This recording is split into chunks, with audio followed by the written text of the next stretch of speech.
இந்த பதஞ்சலின்னு ஒண்ணு விற்கிறான் பாரு, ஒரு பரதேசி விற்கிறான் பாரு. உலகத்துல யோகாவை எப்படி செய்யக்கூடாதோ அப்படி செஞ்சுட்டு இருப்பாங்க. நீங்க எல்லாம் வாழ்ற நாட்டுல வாழ விரும்பல. அவர் குஜராத் முதல்வராக இருக்கிற போது நோ நகிகே ஜிஎஸ்டி பேசிட்டு என் பிணத்தின் மீதுதான் இந்த ஜிஎஸ்டி வரி மசோதாவை கொண்டு வர முடியும். கறி கறின்னு கத்திட்டே இருந்தாங்க. இப்ப வரி வரின்னு ஆரம்பிச்சிட்டேன். இந்த இளவு வரி, இந்த சனிய வரி, இதுல டோல் வரி வேறு, சுங்க வரி வேறு. கால கொடுமை. இந்தியாவின் தேசிய மொழி. இந்தியா ஒரு தேசமே இல்லைங்கிற அப்புறம் தேசிய மொழி எடுத்து கச்சத்தீவை திருப்பி எடு. இந்திய அரசு எனக்கு பதில் சொல்லும், முடியாது, என்னை பிரிச்சு விடு. வட இந்தியர்கள் நிறைய பேர் தமிழ்நாட்டில் வேலை செய்கிறார்கள். அவர்களோடு பேசுவதற்காவது இந்தி கற்றுக்கொள்ள வேண்டாமா? அம்மையார் சோனியா காந்திக்கு உடம்பு முடியல, அமெரிக்காவில் மருத்துவம். சகோதரர் யுவராஜ் சிங்குக்கு புற்று, அமெரிக்காவில் மருத்துவம். எங்களுக்கு புற்று, நேர பாடை கட்டி சுடுகாட்டுக்கு போக வேண்டியதான். தமிழ் தேசிய இனமும் அது எதிர்கொள்ளும் சிக்கல்களும் அதற்கான தீர்வும் என்ற நோக்கத்தோடு இங்கே நடந்து கொண்டிருக்கிற இந்த மாபெரும் பொதுக்கூட்டத்தினை ஒருங்கிணைத்து நடத்தி கொண்டிருக்கிற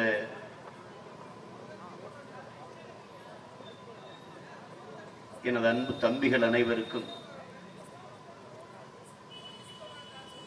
மேடையிலே வீற்றிருக்கிற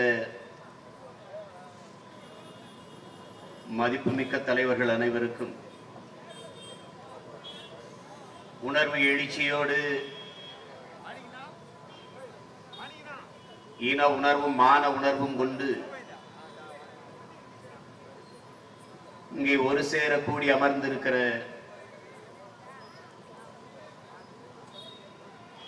என் தாய் தமிழ் உறவுகள் அனைவருக்கும் என் அன்பு நிறைந்த வணக்கம்.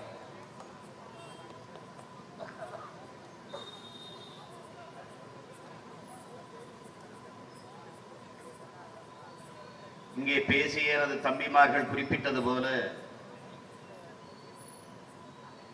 நாம் தமிழர் என்பது ஒரு கட்சி அல்ல. இது நாங்கள் பிறந்த பெருமைமிக்க இனத்தின் அடையாளம் என்பதை எனது அன்பு உறவுகள் புரிந்து கொள்ள வேண்டும். உன்னால் சுமக்க முடியாத அளவிற்கு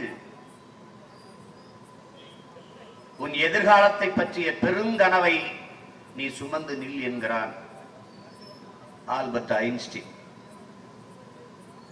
அப்படி பன்னெடுங்காலமாக அடிமைப்பட்டு கிடக்கிற, தன்னினப்பகையால் தாழ்ந்து வீழ்ந்து கிடக்கிற, தாழ்வு மனப்பான்மையால், போர்க்குணமின்மையால், தன்னிடத்தில் இருப்பதை விட பிறரிடத்தில் இருப்பது உயர்ந்தது என்ற இழிவான சிந்தனையால்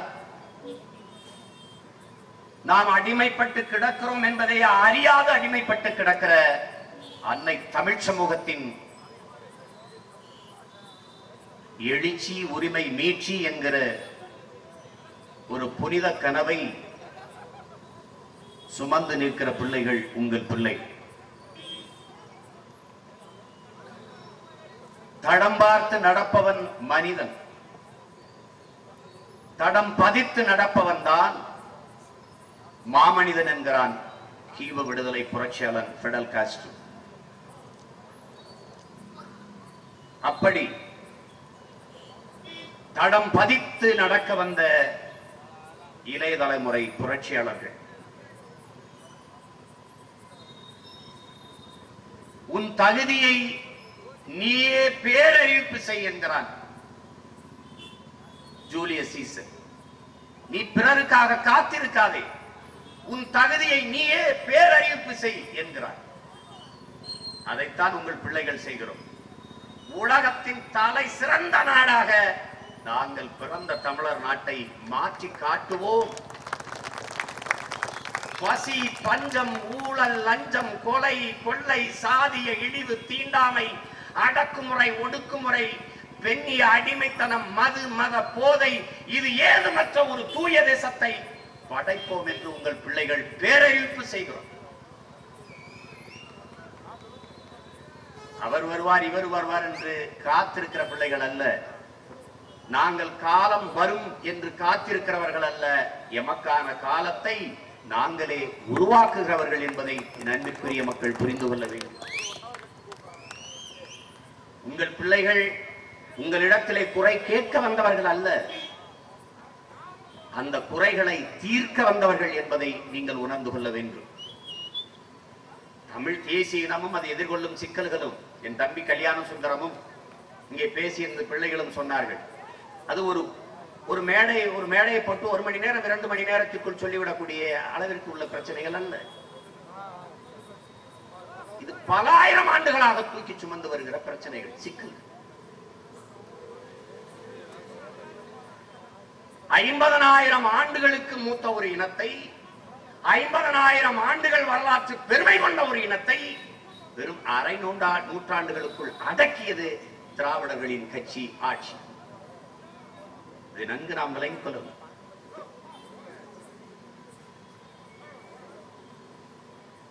கச்சத்தீவு மீட்பு என்று பேசினால் கொடுத்தது கொடுத்ததுதான் என்று காங்கிரஸ் அரசு சொல்லுகிறது, கொடுத்தது கொடுத்ததுதான் என்று பாரதிய ஜனதா அரசும் சொல்லுகிறது. இன்னொன்றை தெளிவாக சொல்கிறது, கச்சத்தீவு எப்போதும் இந்தியாவுக்கு சொந்தமாக இருந்ததில்லை. நாம் ஒரு கேள்வி எழுப்புகிறோம், உனக்கு சொந்தமாக இல்லாத ஒன்றை நீ எப்படி எடுத்துக் கொடுத்தாய் என்றால் அதுக்கு எவரிடத்திலும் பதில். எமது மீனவ சொந்தங்களின் வாழ்வாதாரத்தை மீட்பதற்கு இருக்கிற வாய்ப்பு கச்சத்தீவு மீட்பது ஒன்றுதான். இதை இன்றைக்கு ஐயா ஸ்டாலின் அவர்களும் சொல்கிறார்கள், கச்சத்தீவை மீட்பதை தவிர வழி இல்லை என்று. கொடுக்கும் போது என்ன செய்து கொண்டிருந்தீர்கள் என்றால் பதில் இல்லை. இன்றைக்கு சிங்களர்கள் எல்லை தாண்டி வந்தால் 20 லட்சம் தண்டம் விதிப்போம். அவரால் ஈனப்பயில்களா 20 லட்சம் உங்களுக்கு தண்டம் கட்டுறது காசு இருந்தா நான் ஏண்டா மீன் பிடிக்க கடலுக்குள்ள வரேன், எதுக்கு வரேன்? இப்படி ஒரு அறிவிப்பை செய்கிறது அந்த அரசு. அதை கண்டிக்கிறதற்கு என்னுடைய நாடோ என்னுடைய அதிகாரமோ தயாராக இல்லை. இதுவரை 130க்கும் மேற்பட்ட படகுகளை பறித்து வைத்துக் கொண்டிருக்கிறது இலங்கை அரசு. பல லட்சக்கணக்கான பணத்தை போட்டு வாங்கிய படகு.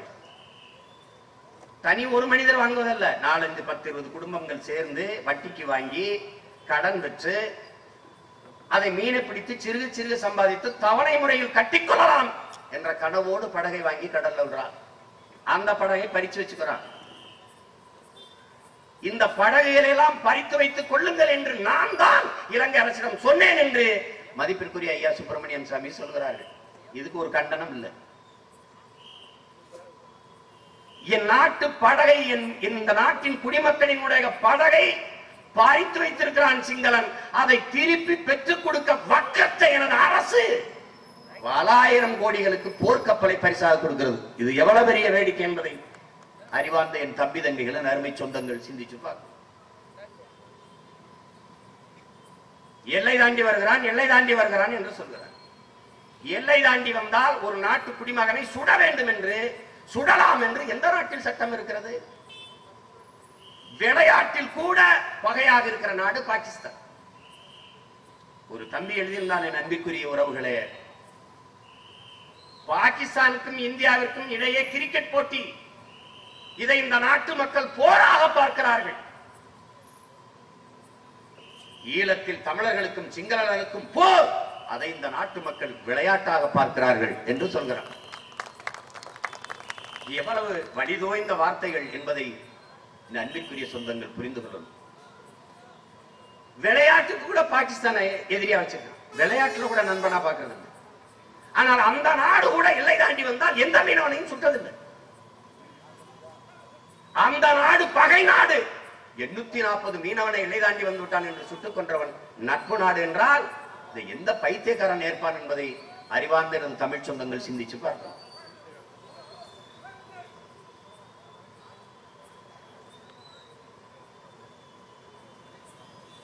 கச்சத்தீவு தமிழர்களுடைய தாய் நிலம். நமது பாட்டன் சேதுபதி மன்னனுடைய சொத்து. மன்னர் மானிய ஒழிப்பில் அரசு எடுத்துக்கொண்டது. அம்மையார் இந்திரா காந்தி அவர்கள் பாராளுமன்றத்தில் ஒரு அனைத்து கட்சி கூட்டத்தை கூட்டி அது ஒப்புதல் பெற்றோ தீர்மானம் போட்டோ கொடுக்கல, தன்னிச்சையாக எடுத்து கொடுத்து விட்டார். ஒரே ஒரு உரிமை மட்டும், வலை உணர்த்தி கொள்ளலாம். மீன் பிடிக்கவே அனுமதிக்காத போது வலையை எப்படி உணர்த்த அந்த உரிமையை பெற்று என்ன செய்ய முடியும்?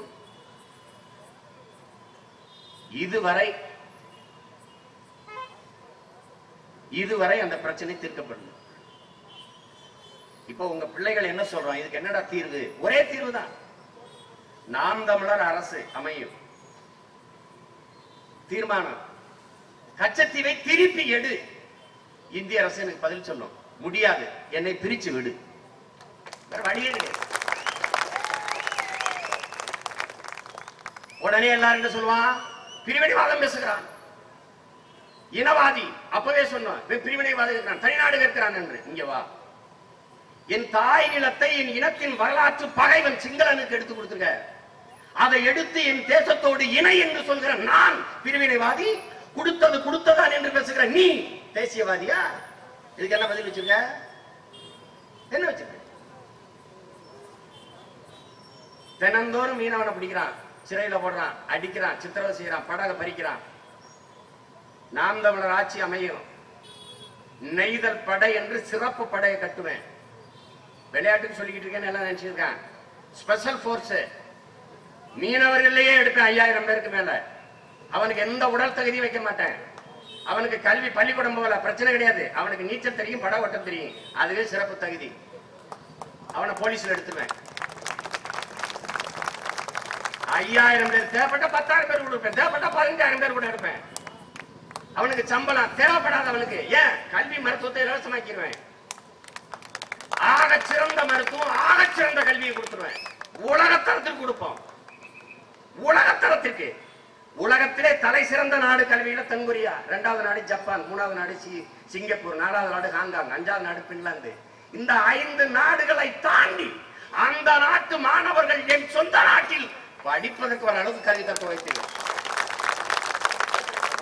அவன் காசை கேட்க மாட்டான, 5000 ரூபாய் கொடுத்தா இவ்வளவு, இது கூட இந்த காசு கூட செலவில்லைன்னு. சிறந்த பயிற்சியை கொடுப்பேன், சிறந்த பயிற்சியை. நவீன ஆயுதங்களை கையில் கொடுப்பேன். ஒவ்வொரு படகுக்கு 4 பேர் 2 பேர் ஏற்றி உட்காரப்பேன். கையெறி குண்டுகளை கொடுப்பேன். நீ சோறு கொண்டு வரிய, பெட்ரோல் கொண்டு வரிய, இந்த குண்டை கொண்டு போம்பேன். இது ஒரு நாள் நடக்காம போகாது. நீங்க நல்லா எழுதி வச்சுக்கணும். வெள்ளத்தாள் இருந்தா கட்டாயம் நடக்கும். அவன் சிங்கள படகு கப்பல் வந்து சுத்துச்சுன்னா அடிச்சு தூக்குறான், அடிச்சுவான். ஒரே நாள்ல சர்வதேச பிரச்சனையா மாத்திடுவேன், இன்டர்நேஷனல் இஷ்யூ ஆக்கிடுவேன். எல்லாம் வந்து பத்திரிக்கை இருக்காங்க, என்னங்க இப்படி பண்ணிட்டீங்க? என்ன பண்ணிட்டேன்? 840 பேர் செத்து, எங்க ஆத்தாள், பெரியத்தா, சின்னத்தா, தங்கச்சி வந்து அழியத்தால. அப்ப நீங்க என்ன பண்ணிட்டு இருந்தீங்க?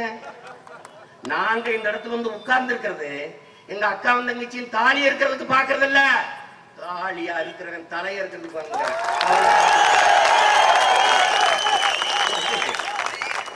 அதெல்லாம் வேற. அதெல்லாம் இவன் சோரமான ரத்தத்துக்கு பிறந்தவங்க இல்ல, வீர பரம்பரையில வந்தவங்க இவங்க. நீ சாதாரணமா நினைக்க கூடாது.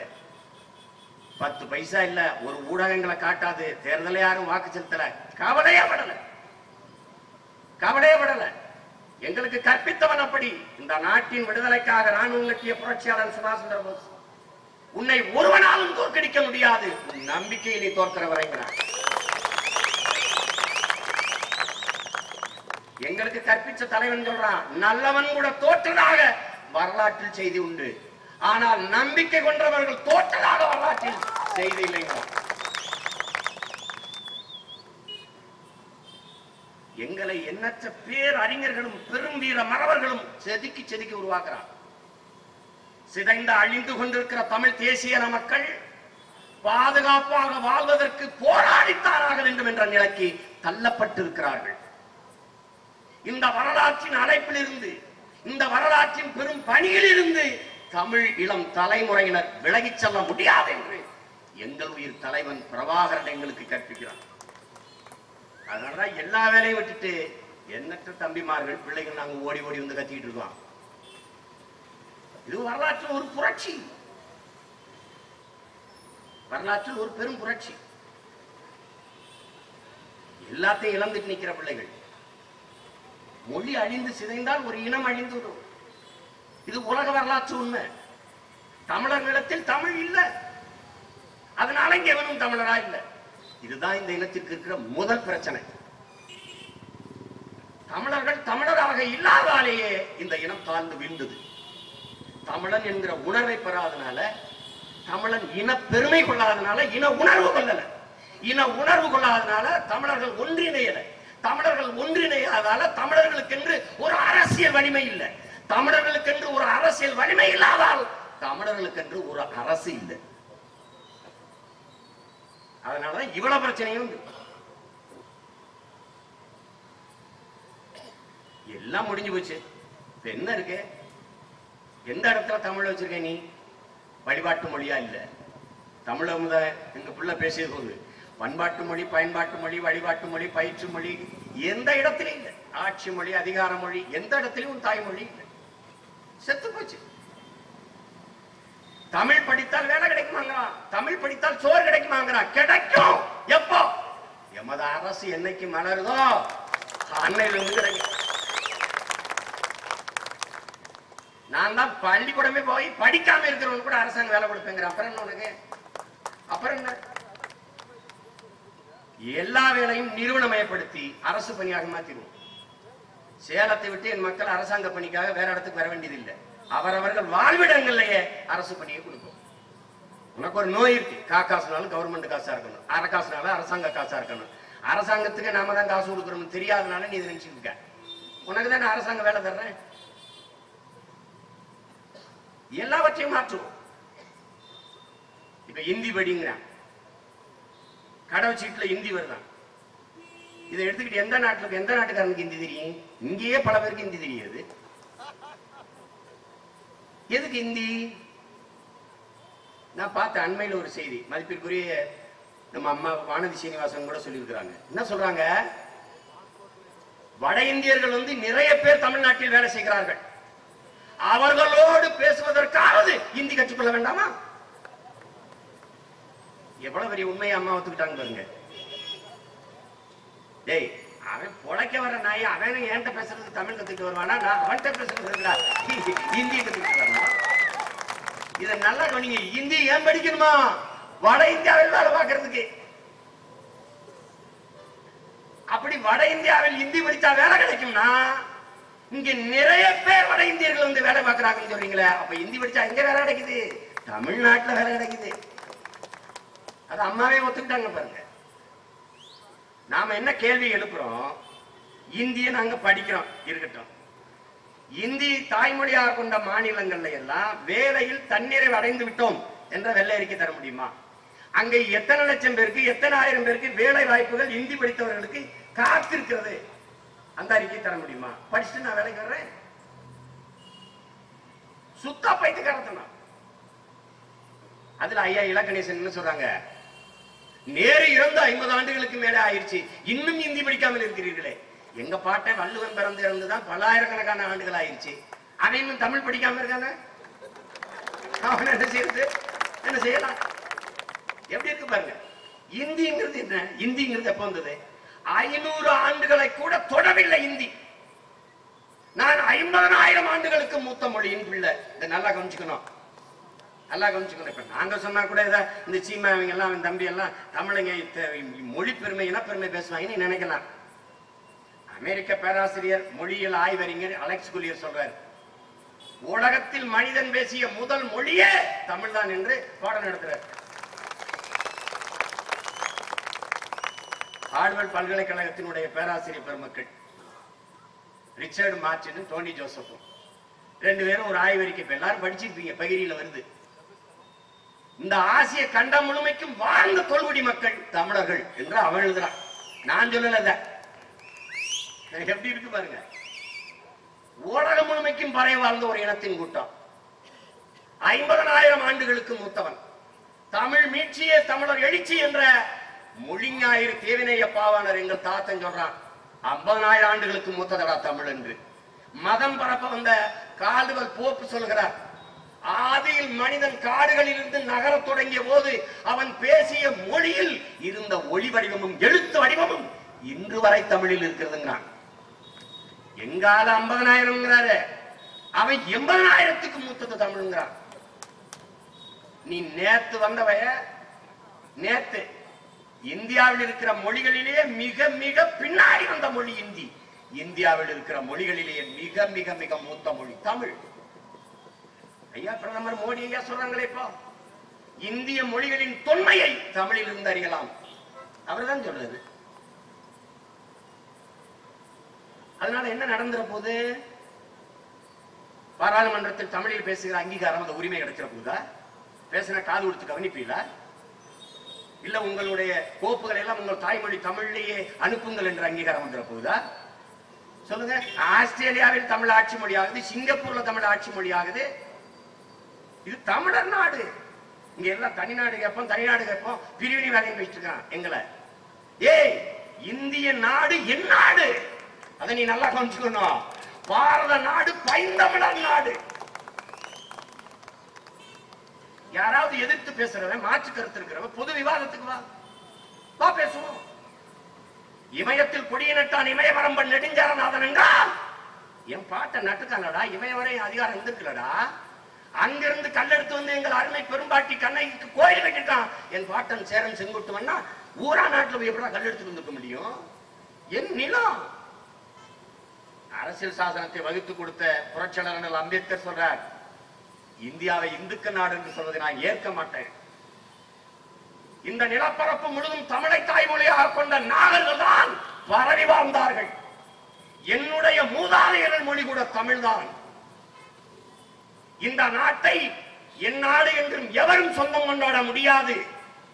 இந்த நாட்டை என் நாடு என்று சொந்தம் கொண்டாடுவதற்கு உரிமை உள்ள ஒரே இனம் தமிழர்கள் தான் என்று புரட்சியாளர் அம்பேத்கர் சொல்றார். எல்லாத்துக்கும் அரசியல் சாசனத்தை ஆதாரமா காட்டுற நீங்க இதுக்கு என்னத்தை காட்டுவீங்க?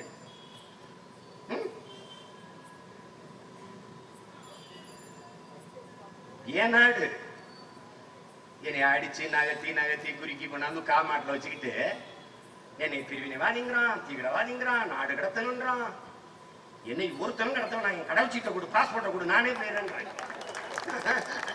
நீங்க எல்லாம் வாழ்ற நாட்டில் வாழ விரும்பல, விட்டு. ஏன் என்னை கடத்தணுங்கிறான்? எனக்கு என்னை கடத்துறது வருத்தம் இல்ல, நாட்டை கடத்தி கொண்டிருக்காங்களேங்கிற வருத்தம் தான் எனக்கு. என் தம்பி கல்யாண சுந்தரம் சொல்றது போல சீக்கிரம் வித்து தின்றலான்னு பாக்குறேன். கொஞ்ச நஞ்ச சிக்கலா எத்தனை காலமா போராடிட்டு இருக்கோம். அணு உலைக்கு எதிராக எவ்வளவு எதிர்த்து போராடணும்? அதுக்கு என்ன தீர்வு வந்தது? இந்த மக்கள் கூட்டம் ஒரு அறியாத ஒரு நிலையிலே இருக்கு. இதுக்கு ஒண்ணும் புரிய மாட்டேங்குது. அணு உலை இல்லைன்னா மின்சாரம் எப்படி இருக்கு? இப்ப அணு உலை வந்துருச்சு, உனக்கு தடையற்ற மின்சாரம் கிடைச்சிருச்சா? மின்சாரம் துண்டிக்கப்படவே இல்லையா? அறிவார்ந்த மக்கள் இதை புரிந்து கொள்ளணும். அணு உலை கண்டுபிடிக்கப்பட்டது மின் உற்பத்திக்காக அல்ல, மின்சாரம் கண்டுபிடிக்கப்பட்டது அணு உலையால் அல்ல. அணு குண்டு மேல் ஒருவன் அமர்ந்திருப்பதும் அணு உலைக்கு அருகில் குடியிருப்பதும் ரெண்டு ஒன்றுதான். நான் சொல்லல, அறிவியல் அறிஞர்களே சொல்றாங்க. 1986 செர்னோபில்ல வெடிக்குது. 86 நல்லா கொஞ்சம் அன்னைக்கு அதிபர் கோப்பச்சேவ் அறிவிக்கிறாரு, இது ரஷ்ய தேசத்திற்கு மட்டுமான இழப்பல்ல, உலகத்திற்கான பேரழிவு, பேரிழப்பு என்று அறிவிச்சிட்டு பெரிய இரும்பு வேலையை போட்டு பல லட்சம் ஆண்டுகளுக்கு இதன் பக்கத்தில் வராதீர்கள் என்று எழுதி வச்சுட்டு போயிட்டான். அதுக்கப்புறம் போய் 88 போய் நம்ம ஐயா ராஜீவ் காந்தி அணு உலைக்கான ஒப்பந்தத்தை போட்டு போற. அவ்வளவு பெரிய பேராபத்து நடந்த பிறகு இங்க கூடியிருக்கிற என் தம்பி தங்க கிட்ட, என் அன்பு சொந்தங்கள்கிட்ட கேட்கிறேன், ரஷ்ய தேசத்திற்கு இந்திய நாட்டு மக்களுக்கு தடையற்ற மின்சாரம் கொடுக்க வேண்டும் என்று எந்த கோயில நேர்ந்துட்டான்? அவனுக்கு என்ன வேண்டுதல், அவனுக்கு என்ன தேவை இருக்கிறது? இதை யாராவது யோசிச்சு பார்க்கணுமா? அணு உலை ஜப்பான்ல புகுஷிமால இந்த ஆழி பேரலை எப்ப வெடிச்சது? இன்னைக்கு வரைக்கும் அந்த பாதிப்புல இருந்து மீள முடியல. அவ்வளவு அறிவியல் தொழில்நுட்பம் வளர்ந்திருக்கிற ஒரு நாடு. ஒரு அம்மா எழுதுறா, அப்போதெல்லாம் பூக்களில் இருந்து மகரந்த வாசனை வந்து கொண்டிருந்தது, இப்போது சீசிய வாசனை வருதுங்கிறா. அந்த அளவு போய் கொண்டிருக்கிறது. இது நல்லா தெரிஞ்சுக்கணும். இந்த அணு உலை வேண்டாம் எங்களுக்கு. அதை ஆதரிச்சு பேசிய நமது ஐயா அப்துல் கலாம் அவர்கள் கூட என்ன சொல்றாங்க, சுற்றுச்சூழலுக்கு பாதுகாப்பானது காற்றாலை மின்சாரமும் சூரிய ஒளி மின்சாரமும் தான் என்று அவங்களே பதிவு பண்றாங்க. அப்ப அதை செய்ய முடியாதா? எத்தனை பாலைவனம், அந்த பாலைவனம் முழுக்க சூரிய ஒளி மூலம் மின்சாரம் தயாரிக்கிற மின்பூங்காக்களை நம்மளால அமைக்க முடியாதா? முடியும். மற்ற நாடுகள்ல கடலுக்குள்ள மின்பூங்கா அமைச்சு தயாரிக்கிறான் சூரிய ஒளியில மின்சாரம் இருக்கிறது. கடல் அலையில துபாய் ஜெர்மனி போன்ற நாடுகள்ல மின்சாரம் தயாரிக்கிறான். மாற்று வழியே இல்லை என்றால் இதை ஏற்கலாம். மாற்று மின்பெருக்கத்திற்கு மாற்று வழி இருக்கிற போது இந்த அணு உலையை கட்டிக்கிட்டு ஏன் அடங்கும் என்றுதான் நம்ம கேட்கிறோம். நாங்க தமிழ்நாட்டுக்கு மட்டும் வேண்டாம்னு சொல்லல, உலகத்திலே எங்குமே அணு உலை வேண்டாங்கிறோம். அதான் நாங்க சொல்றது. அதை நீங்க விளங்கிக் கொள்ளணும். உடனே என்ன சொல்லலாம், அவங்க தொழில்நுட்பத்துக்கு அறிவியல் வளர்ச்சிக்கு எதிரானவர்கள் சொல்றானே. நீங்க பேசுறதுல என்ன சொல்றாங்க, தமிழ்நாட்டில் இருக்கிறவர்கள் மட்டும் என்ன மோடி அரசு என்ன செஞ்சாலும் எதிர்க்கிறாங்க. நாங்க என்ன கேட்கிறோம், நீங்க எது செஞ்சாலும் நாங்க எதிர்க்கிற மாதிரியே செஞ்சா நாங்க என்னதான் செய்யுது? ஏதாவது ஒண்ணு உருப்படியா இருக்க? ஏதாவது ஒரு வேலை உருப்படியா இருக்கா? கரின்னு கத்திக்கிட்டே இருந்தாங்க, இப்ப வரின்னு ஆரம்பிச்சிட்டாங்க. வரிக்கு பேர் என்ன? சரக்கு மற்றும் சேவை வரி. ஆனா சரக்குக்கு மட்டும் வரி கிடையாது. எப்படிப்பட்ட நாடு? என் தம்பி கல்யாண சுந்தரம் குறிப்பிட்டிருந்தாரு, அவர் குஜராத் முதல்வரா இருக்கிற போது நோ நகிகே ஜிஎஸ்டி பேசிட்டு என் பிணத்தின் மீதுதான் இந்த ஜிஎஸ்டி வரி மசோதாவை கொண்டு வர முடியும். இப்ப பிரதமர் ஆயிருக்கீங்களா, பிணமா இருக்கீங்களா? இப்ப எப்படி நிறைவேறிச்சு? மொத்தமா ஒரு வாரம் நீங்க இந்தியாவுக்குள்ள இந்த மாசத்துக்கு சொல்லுங்க, இந்த பதவியேற்ற நாள்ல. இப்ப எங்க போயிட்டிய? நேத்து பாக்குறேன் அப்படி டாட்டா எங்கடா போறாருன்னு கேக்குறேன். இஸ்ரேல் போயிட்டு இருக்காரு, இத்தாலிக்கு போயிட்டு இருக்காரு. எந்த நாட்டுக்கு போறாரு வர்றாரு? ஒரு திட்டத்தை போட வேண்டியது. நாடெங்கிலும் மக்கள் ஐயோ அது சரியில்லை கத்திக்கிட்டு இருப்பான், பறந்துவார். அப்புறம் இதெல்லாம் மறந்துட்டு திருப்பி இறங்கி வேற ஒரு கூட்டம் போட்டு கிளம்பிடுவார். ஒரு தம்பி எழுதியிருக்கிறான், நீ வாரம் ஒரு புது இந்தியாவை பத்து போட்டுக்கிட்டு கிடக்குற, நாங்களும் வழி இல்லாம அதை வளர்த்துட்டு கிடக்கிறோம். பணத்தை செல்லாதுன்ட்டு புது இந்தியா பிறந்துருச்சுட்டாங்க. நானும் பல இடத்துல தேடிக்கிட்டு பார்த்தேன், எங்க பெத்து போட்டுருக்காங்களாங்க. கேடுகட்ட ஒரு கூட்டத்துக்கிட்ட நாட்டை கொடுத்துட்டு வரி எதுக்கெல்லாம் வரி? ஊதுவத்தி, மெழுகுவத்தி, கொசுவத்தி, ஊறுகாய், இதெல்லாம் அனில் அம்பானி அதானி மாடா தயாரிச்சுக்கிட்டு இருக்கான். யார் தயாரிக்கிறான்? எங்கேயாவது ஒரு குடிசை வீட்டில் உட்காந்துக்கிட்டு மெழுகுவத்தி தயாரிச்சுருப்பான், ஒரு கொசுவத்தி ஊதுவத்தி தயாரிப்பான். ஒரு சிறு ஒரு தொழில், ஒரு ஏழை எளிய மக்கள், ஒரு தற்சார்பு. அவன் ஊதுவத்தியை தயாரிச்சு அங்க இருக்கிற 10 கடைகளுக்கு விற்பான். அவனும் வாழ்வான், இவனும் வாழ்வான். இந்த தற்சார்பு அடிக்கிறான். இந்த தொழிலை எல்லாம் செய்ய முடியாத நிலைக்கு உன்னை தள்ளிடுவான். யார் செய்வா? பெரும் முதலாளிகள் செய்வான். எப்படி இருக்கு? பெட்ரோல் டீசலுக்கு வரி இல்ல, ஜிஎஸ்டி இல்ல. இந்த பதஞ்சலின்னு ஒண்ணு விற்கிறான் பாரு, ஒரு பரதேசி விற்கிறான் பாரு. உலகத்துல யோகாவை எப்படி செய்யக்கூடாதோ அப்படி செஞ்சுட்டு இருப்பான். யோகா என்பதே மென் அசைவு. மென்மையா செய்யணும், மெதுவா செய்யணும். ஒரு கோழி இறக மேல இருந்து விட்டோம்னா அது எவ்வளவு மெதுவா இறங்குமோ அப்படி செய்யணும். நாங்கெல்லாம் கராத்தே கத்துக்கும் போது காட்டுத்தனமா அடிச்சு கிடந்தோம். அப்புறம் கை இந்த மூட்டுலாம் வலி வந்துருச்சு, ஆய்வு செஞ்சான். அப்படி செய்யக்கூடாதுன்னு எப்ப சொல்றான்? பல ஆண்டுகள் எல்லாருக்கும் மூட்டு வலி கால் வலி வந்த பிறகு சொல்றான். அப்புறமா என்ன பண்ணான்? காய்ச்சின்னு மாத்தணும், மெதுவா அசைக்கணும். அப்படிதான் யோகா செய்யணும். இவன் என்ன பண்றான்? எல்லாத்தையும் இறக்குமதி செய்யறான். கார் இறக்குமதி, செல்போன் இறக்குமதி, வெங்காயம் இறக்குமதி, வெள்ளப்பூண்டு இறக்குமதி, பருப்பு இறக்குமதி, எதை ஏற்றுமதி செய்யறான்? யோகால.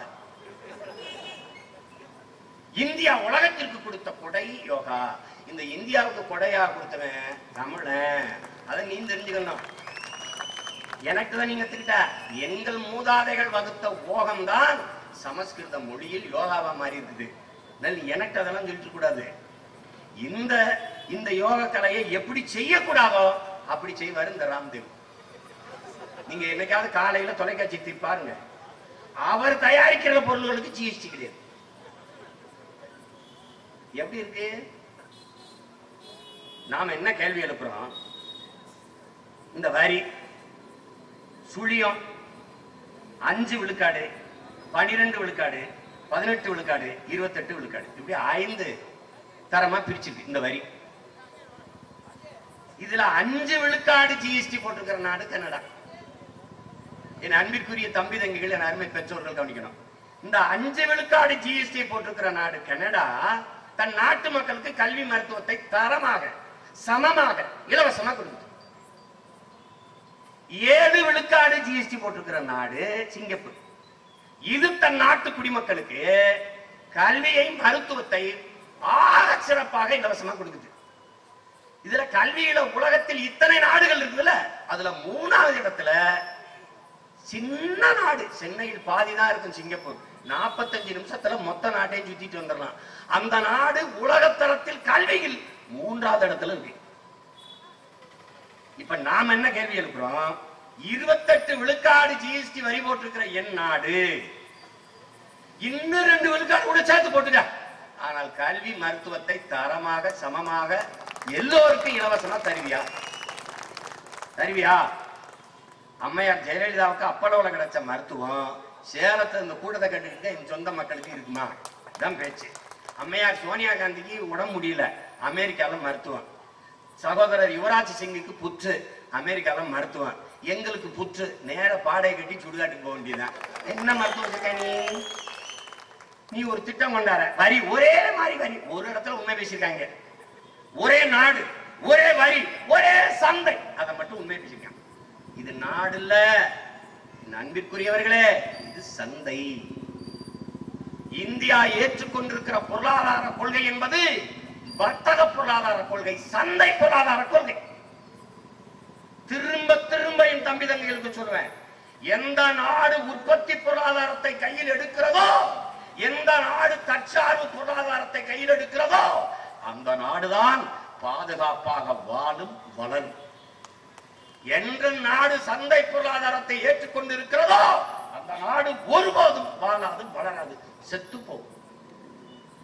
சந்தை பொருளாதாரத்தை ஏற்றுக்கொண்டிருக்கிற நாட்டின் தலைவர்கள் உள்நாட்டு வெளிநாட்டு பெரும் முதலாளிகளுக்கும் சொந்த நாட்டு மக்களுக்கும் இடையே தலைவர்களாக இருந்த அந்த முதலாளிகளின் லாப தேவைக்கு சேவை செய்வார்களே ஒழிய சொந்த நாட்டு மக்களுக்கு தலைவர்களாக இருந்து ஒருபோதும் சேவை செய்ய முடியாது. இது சத்தியம். இதை எழுதி வச்சுக்க. இதுல மோடி இல்ல, அவங்க அப்பா வந்தாலும் செய்ய முடியாது.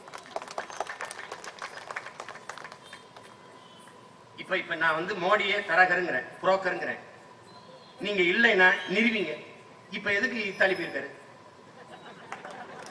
இதுக்கு முன்னாடி அமெரிக்கா ஏன் போனாரு? அதுக்கு முன்னாடி ஜெர்மனி ஏன் போனாரு? ஏன் போனாரு?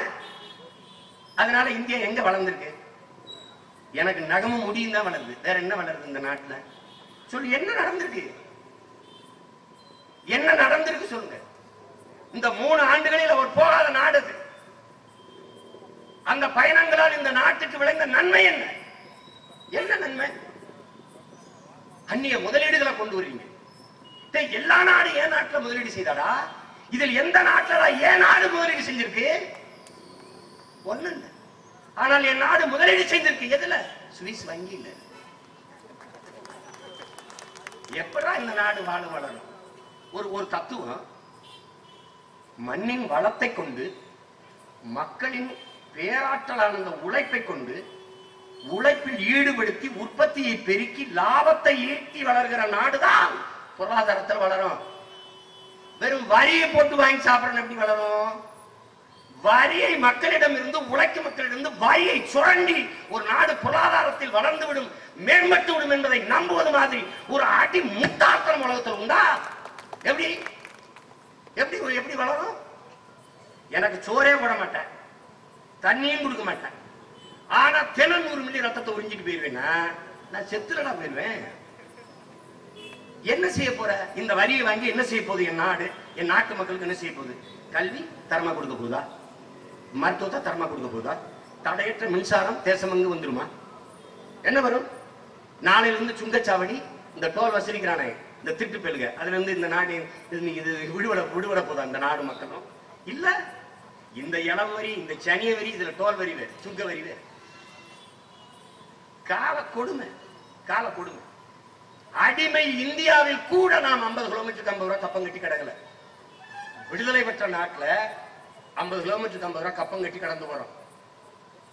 ஒரு கார் வாங்கும் போது, முந்துருளி வாங்கும் போது அதுக்கான வரியை எடுத்துக்கிறான். ரோடு டாக்ஸ், சாலை வரி. அது போக சாலையில 50 கிலோமீட்டருக்கு 50 ரூபாய் வாங்குறான். அப்ப அந்த சாலை வரி எந்த சாலையில் ஓட்டுவதற்கு எடுத்தாங்கன்னா எவன்டையும் பதில் இல்லை. இது நுட்பமா விளங்கணும். அதனாலதான் என்ன சொல்றான்? இவர்கள் திருடர்கள், மக்களின் உழைப்பை சுரண்டுகிற வர்க்க சுரண்டர்கள். இதெல்லாம் நல்லா கொஞ்சிக்கணும். பிடல் காஸ்ட்ரோ சொல்றான், மனிதனை மனிதன் சுரண்டுகிற நிலை இருக்கிற வரை அந்த நாட்டில் ஜனநாயகம் இருக்க முடியாது. மனிதர்களுக்கிடையே சமத்துவமின்மை நீடிக்கிற வரை அந்த நாட்டில் ஜனநாயகம் இருக்காது, இருக்கவே முடியாது என்கிறார். இங்க என்ன ஜனநாயகம் இருக்குது? என்ன ஜனநாயகம்? கொடுமை. அது பேசுறதுல எந்த பாதிப்பும் இல்லை. பாதிப்பு இல்லாம ஏன் திரையரங்கெல்லாம் மூடி கிடக்கு? பாதிப்பு இல்லாம ஏன் உணவகங்கள்லாம் வெறிச்சோடி கிடக்கு? எதுக்கு? பாதிப்பு இல்லாம திரையரங்க மூடி போட்டு போராடுறதுக்கு, பல லட்சக்கணக்கான இழப்புகளை சந்திச்சு கொண்டு திரையரங்க உரிமையாளர்கள் போராடுவதற்கு காரணம் என்ன? சகித்துக் கொள்ள முடியாது, தாங்க முடியாது இந்த வரி சுமைங்கிறதா அவங்க எதிர்ப்பு காட்டுறாங்க. சரக்குக்கு சாராயத்துக்கு வரி விலை கொடுக்கிறோம், இந்த திரைப்படத்துக்கு கொடுத்துருக்கோம் இல்லையா? இது மொத்தமாக மாநில உரிமையை பறிக்கிற ஒரு கொடிய செயல். இது கூட்டாட்சி, இந்தியா ஏற்றுக்கொண்டிருக்கிற கூட்டாட்சி தத்துவத்துக்கு எதிரானது. இப்ப நான் எனக்கு உரிமை இருந்ததுன்னா நான் என்ன செய்வேன்? குடிசையில தயாரிக்கிற பொருள் ஏழை எளிய மக்கள் பயன்படுத்தி, ஓலை கொட்டானுக்கு ஜிஎஸ்டி போட்டிருக்காங்க. ஓலை கொட்டானுக்கு எப்படி இருக்கு? அப்ப ஒரு குறிப்பிட்ட விழுக்காட்டு மக்கள் வாழ தேவையில்லை என்று இந்த அரசு முடிவெடுத்துருச்சு. நம்ம எல்லாம் வந்து யாரையா பார்த்தோம்னா, இன்னும் நீ போகலையா, இங்கேயா நின்றுட்டு இருக்க அப்படின்னு கேட்போம்ல. அது மாதிரி வந்து, நீங்க எல்லாம் இன்னும் சாகலையா, என்ன இது எல்லாரும்? இதுதான் அவங்க எதிர்பார்க்கிறது. மீனவர்களா 840 பேர் மீனவர்கள் சத்தம் ஏதாவது கேட்டிருக்கா? கேட்கல. 200க்கும் மேற்பட்ட விவசாயி சத்தம் அரசு ஏதாவது கேட்டிருக்கா? கேட்கல. இந்த காட்டுக்குள்ள சத்தம் 20 பேர் ஏதாவது அரசு கேட்டிருக்கா? கேட்கல. ஏன்? நம்ம வாழ தேவையில்லைன்னு முடிவு பண்ணிட்டாங்க. முடிவு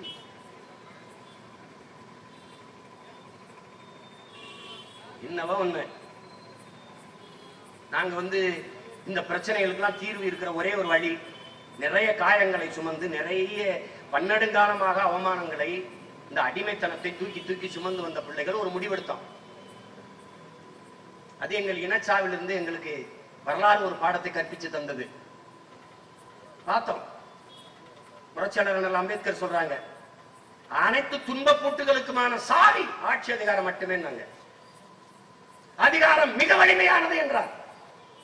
நாங்கள் முடிவெடுத்தோம், அதை அடைந்து விட்டால் அனைத்தும் எளிமையானது. இதை தவிர இந்த இனம் எதிர்கொள்கிற சிக்கல்களுக்கு எந்த தீர்வும் இருக்க முடியாது. இப்ப நாங்க வந்துட்டோம், நாம் தமிழர் ஆட்சிக்கு வருது. இப்ப தமிழ் படித்தால் வேலை கிடைக்குமா ஐயா? தமிழ் படிச்சா சோறு கிடைக்குமா ஐயா?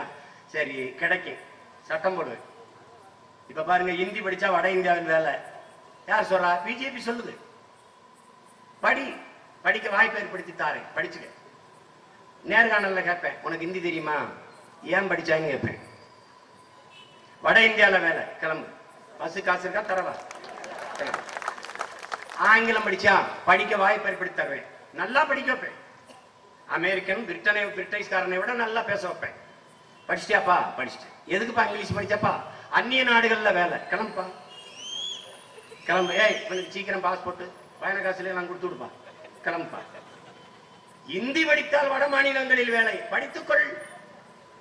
ஆங்கிலம் படித்தால் அந்நிய நாடுகளில் வேலை, நன்றாக படித்துக்கொள். ஆனால் தமிழ் படித்தால் மட்டும்தான் தமிழ்நாட்டில் வேலை. சட்டம்.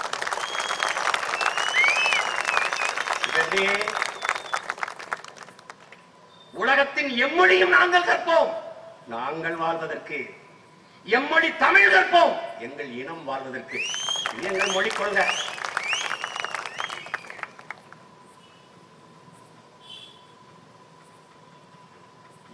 இந்தியை விரும்பினால் கற்போம், கட்டாயமாக கற்க வேண்டும் என்று திணித்தால் உயிரை கொடுத்தேனும் எதிர்ப்போம். தான் எங்களுடைய நிலைப்பாடு. நீ என்னது போய் பேச்சுக்கிற இந்தி படிச்சேன்னு? இந்திய ராணுவத்துல அதிகப்படியா எங்கால் இருக்கான், என் பிள்ளைகள் இருக்கான், பூரா என் சொந்தக்கார இருக்கான், மாமா மச்சான் தம்பி பூரா இந்தி படிச்சா வேலைக்கு வந்தான், ராணுவத்துக்கு போயிட்டு கத்துக்கிட்டான். இப்ப அவனுக்கு மோடி கூட இந்தி பேச முடியாது, அப்படி பேசுவான். பேசுறான்ல. மகாராஷ்டிரா மாநிலத்தில் 26 லட்சம் பேர் இருக்கிறான். டெல்லியில நான் வந்து ஒரு மாநாடு நடக்குது. மணிப்பூர், திரிபுரா, பஞ்சாப், காஷ்மீர் இந்த மாநிலங்கள் இருந்த தேசிய இனங்கள்லாம் கூடி ஒரு மாநாடு. அந்த மாநாட்டில் நான் போய் பங்கேற்று பேசுறேன். அந்த மாநாட்டில் நான் வந்து தமிழ்ல தான் பேசுறேன். தமிழில் நான் என்ன வேகத்தில் பேசுகிறேனோ அதே வேகத்துக்கு அங்க டெல்லியில் இருந்த ராஜானி என் தம்பி மொழிபெயர்த்தான். அதே வேகத்துக்கு இந்தியில மொழிபெயர்த்தான். ஏன் கத்துக்கிட்டான், அவ்வளவுதானே. அதை படிச்சிரு, இந்திய படிச்சிரு. அவன் நோக்கண்ண இந்தி, இந்தியா, இந்து, இதான் ஒரே நாடு, ஒரே மொழி, ஒரே மதம். இதான் அவன் தத்துவம். அதெல்லாம் அந்த காலம் எல்லாம் செல்லேறி போச்சு. பாகிஸ்தானுக்கு என்ன நடந்தது? இந்தியாவிலிருந்து பாகிஸ்தான் ஏன் பிரிஞ்சு போனது? மதம். ஜின்னா அவர்கள் இங்க நாங்க இருக்க முடியாது, இஸ்லாமியர்களுக்கு என்று தனி கலாச்சாரம், பழக்கவழக்கம், பண்பாடு, வாழ்க்கை முறை இருக்கு, நான் தனியா போறேன்னு போயிட்டாரு பாகிஸ்தான். பாகிஸ்தான்ல இருந்து பங்களாதேஷ் ஏன் பிரிந்தது? அதற்கு காரணம் மொழி. இதனால புரிஞ்சுக்கணும். நீ திரும்ப திரும்ப இந்தி வடி சொல்லிட்டே இருந்தீங்கன்னா பாகிஸ்தானுக்கு ஏற்பட்ட நிலைமை உனக்கு ஏற்பட்டுரும். இதை நீ கவனமா வச்சுக்கணும். நாங்கள் அல்ல பிரிவினைவாதிகள். திரும்ப திரும்ப இந்தி கட்டாயம்படி என்று எவன் சொல்கிறானோ அவன்தான் பிரிவினையை தூண்டுகிற மிக கொடிய பிரிவினைவாதி என்பதை என் அன்பிற்குரிய சொந்தங்கள் புரிந்து கொள்ளணும். இதை மனசில் வச்சுட்டு கப்பு சுப்புன்னு இருக்கணும். வந்த அதிகாரத்தில் உட்கார்ந்தவன அரை நாள்ல எந்த இடத்துல இந்தி இல்லாம அழிச்சிருவேன். பெருசா என் தாய்மொழியில் எழுத கீழே பொதுமொழியில் ஆங்கிலத்தில் சின்னதா எழுதி வைப்பேன். பேருந்து நிலையம் பஸ் ஸ்டாண்டு கீழே, மருத்துவமனை கீழே ஹாஸ்பிட்டல். உலகம் பூரா அப்படித்தான் எழுதிருக்கு. நான் மட்டும் இல்ல, வேணா போயிட்டு வா, பிரான்ஸுக்கு போ, ஜெர்மனிக்கு போ, அரேபிய நாடுகளுக்கு போ பாரு. இது ஒரு மானம் கட்டுது. இந்தியில ஏன்டா எழுதி வச்சிருக்கீங்க? அது இந்தி தாய்மொழியாக கொண்டவர்களுக்கு வசதியா. இப்ப நான் டெல்லிக்கு வரும்போது எனக்கு தமிழை தாய்மொழியாக கொண்டவனுக்கு வசதியா கொஞ்சம் தமிழை எழுதி வை. அந்த கேள்விக்கு என்ன பதில் சொல்றான்? இந்தி இந்தியாவின் தேசிய மொழி. இந்தியா ஒரு தேசமே இல்லைங்கிற, அப்புறம் தேசிய மொழி இந்தியா என்கிற நாடு இருந்ததா உருவானதா?